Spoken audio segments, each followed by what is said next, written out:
Proclamação do Evangelho de Jesus Cristo, segundo São Lucas. Glória a vós, Senhor.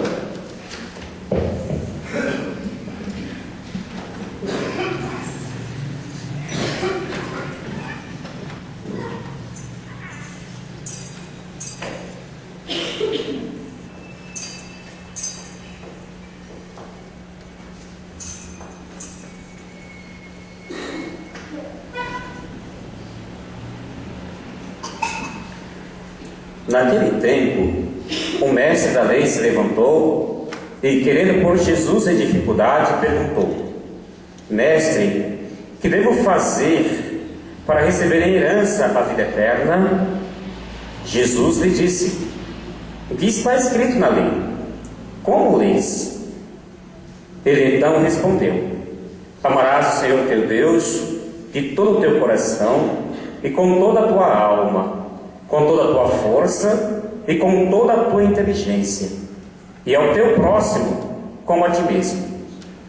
Jesus lhe disse: Tu respondeste corretamente. Faze isso e viverás. Ele, porém, querendo justificar-se, disse a Jesus: E quem é o meu próximo? Jesus respondeu: Certo homem descia de Jerusalém para Jericó e caiu nas mãos de assaltantes. Estes arrancaram-lhe tudo, espancaram-no e foram-se embora, deixando-o quase morto. Por acaso um sacerdote estava descendo por aquele caminho.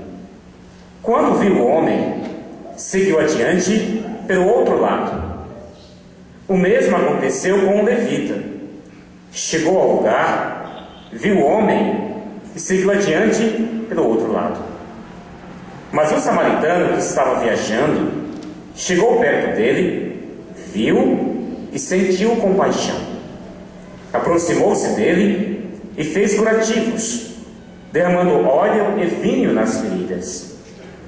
Depois colocou o homem em seu próprio animal e levou-o a uma pensão, onde cuidou dele.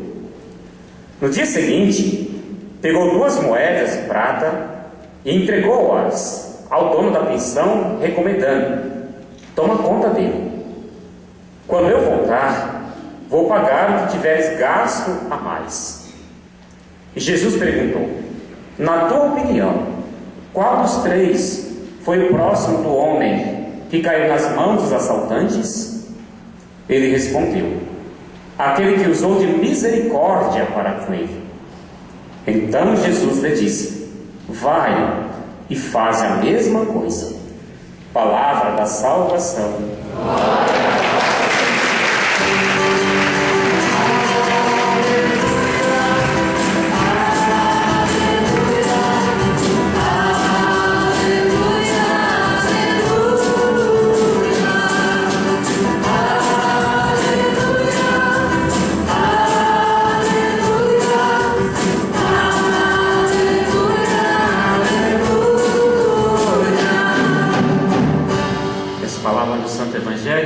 Nossos pecados, em nome do Pai, do Filho e do Espírito Santo. Amém. Muito bem, pode se sentar, por favor. Ok. Até que não tem tão pouca gente assim, né? Mas também não tem tanta gente assim, né? Mas tá bom. Poderia estar melhor, não poderia?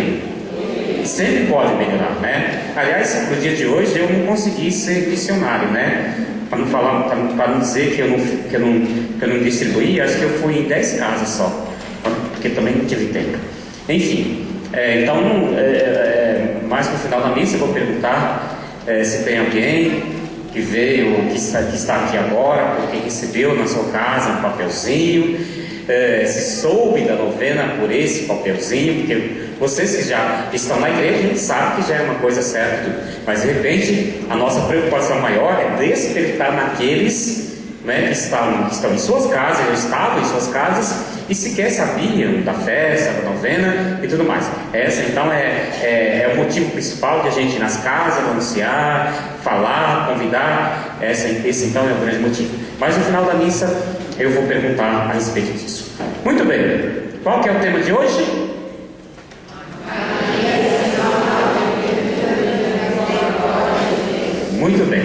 Maria, sinal da ternura e da misericórdia de Deus. Antes de chegar, né, em Maria, que é sinal dessa ternura e sobretudo da misericórdia de Deus, vamos resgatar um pouco a liturgia que nós ouvimos, né? A primeira leitura e depois o Evangelho sobretudo. Na primeira leitura conta a história de um profeta. Como é que se chama ele?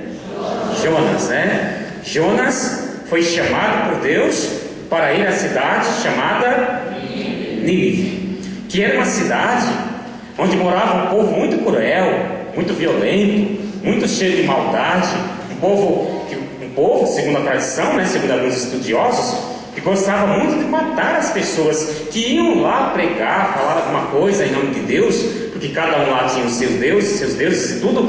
Então os ninivitas eram pessoas, pessoas violentas, que de fato matavam, degolavam as pessoas. E sabe o que faziam com as cabecinhas das pessoas? Iam empilhando, né? Fazendo fileira. Jonas, sabendo, né? Conhecendo a fama dos ninivitas, quando Deus o chamou para ir lá pregar, fazer com que essas pessoas se modificassem, se transformassem, saíssem dessa vida, sabe o que Jonas disse? Você for para lá coisa nenhuma para eu morrer? Jamais. Sabe o que ele fez? Quis fugir de Deus. Não é isso que fala a leitura? Quis fugir. E aí foi lá para o mar, tinha lá uma embarcação, ele se infiltrou, né, como aquele que entra numa festa de penetra, né, se infiltrou e foi embora com outros marinheiros que ele nem sequer conhecia. Ora, Deus, sabedor de tudo, conhecedor de todas as coisas, soube que Jonas não lhe obedeceu, foi para um outro lugar, né, Tarsis, né, por isso a nau de Tarsis, que fala a palavra, mandou o quê? Um vento impetuoso. É isso que fala a leitura? Mandou uma tempestade, um vento impetuoso, e começou a balançar, né, o barco, o navio, e aqueles marinheiros lá, né, que cada um tinha o seu Deus. Mas por que está acontecendo essa desgraça conosco? Mas que desgraça é essa? O que está acontecendo? Vamos pedir aos nossos deuses. E aí viram Jonas: você também peça ao seu Deus, porque nunca nos aconteceu coisa parecida. Bom, tiraram a sorte, né, para saber, para escolher alguém que pudesse explicar aquela desgraça toda que estava acontecendo com eles, né? E aí a sorte caiu justamente em Jonas, o forasteiro, aquele que se infiltrou, né, na embarcação, não foi chamado, mas se infiltrou, fugindo de Deus, fugindo de uma missão, né, porque ele não queria morrer, não é bobo nem nada, né? Não sei se eu também ia, não, viu, gente? Sabendo daquela fama, brincadeira, né? Chamado de Deus, a gente não pode dizer não. É Deus que chama. Jonas não foi. Ora, Jonas teve que explicar, né, o que aconteceu e tudo mais. E aí entendeu-se por isso que aquela ventania toda, aquela tempestade toda, estava acontecendo somente por isso. Porque Jonas tinha fugido, não estava obedecendo a Deus, e Deus tinha mandado isso. É a imagem do Antigo Testamento, né? Que Deus é vingador, castigador, vai atrás e castiga mesmo. É a imagem do Antigo Testamento, é a mentalidade da época. Aí o que Jonas disse? Olha, me joguem ao mar, me joguem para fora da embarcação, porque aí o mar vai ficar calmo. Porque se a culpa é minha, né? Se eu sou o problema, então vocês me jogam no mar. Ora, eles nem queriam fazer isso, mas, quer dizer, não iam morrer por causa de Jonas. Você que veio de fora, nem sabendo de onde você veio, quem é você. Então se alguém tem que morrer, que seja você. Então jogaram no mar, né? Jogaram no mar, e aí depois ficaram arrependidos e tudo mais, pedindo desculpa, pedindo perdão e não sei o quê. Bom, veio o peixe e engoliu Jonas. E Jonas ficou lá quanto tempo mesmo, barriga do peixe? 3 dias. É a imagem de Jesus que ficou também sepultado, né? 3 dias e depois ressuscitou. Bom, dizem que na barriga do peixe, Jonas se arrependeu profundamente de ter desobedecido a Deus. Mas foi um arrependimento profundo, né? Cheio de tristeza, cheio de pesar e tudo mais. Deus que é misericordioso, Deus que tem compaixão, Deus que ama, por isso perdoa. Ora, fez com que o peixe vomitasse Jonas, né? E assim Jonas recebeu de novo a vida e teve uma outra oportunidade de ser um profeta, anunciador do Evangelho. E depois Jonas foi a Nínive, anunciou o Evangelho, e os ninivitas que aconteceu com eles? Eles se converteram, se arrependeram. Então Jonas no primeiro momento não foi, depois ele foi. E aquele povo lá de Nínive acolheu a pregação de Jonas. Por isso ele também foi um grande profeta. Bom, o Evangelho. Deus usa de misericórdia, né?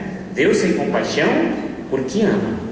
E não escolhe fulano e ciclano para perdoar, para restabelecer a vida, seja lá quem for, ainda que diante de um não, mas Deus depois está ali para, de novo, dar a oportunidade àquela pessoa. O Evangelho conta a história do samaritano, não é isso? O bom samaritano. Foi ele também, que era de outras regiões, pagãs e tudo mais. Foi ele então que teve compaixão para com aquele homem que estava caído no chão, ensanguentado, ferido, machucado, com a sua dignidade perdida e tudo mais.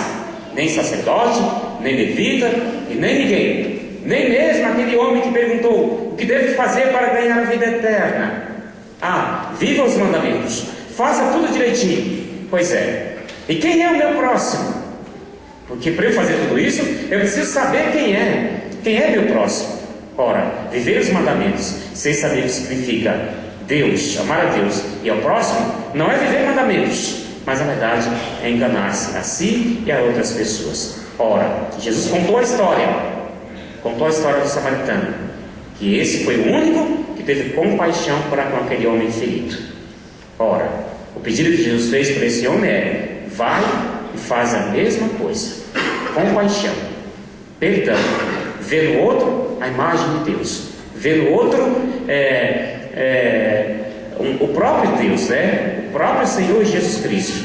Muitas vezes nós estamos muito preocupados com a identidade da pessoa, não com a necessidade, enquanto na verdade tem que ser o inverso, né? O contrário. A nossa preocupação maior tem que ser a necessidade do outro, não a identidade, porque a identidade muitas vezes não nos interessa.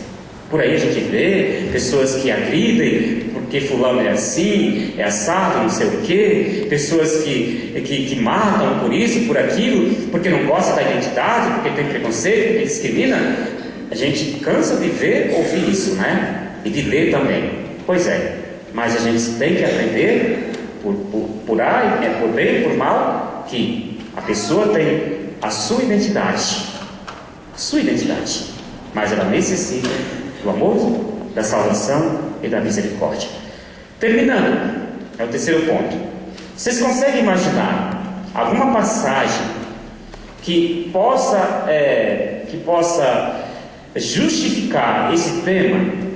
Maria, cheia de misericórdia.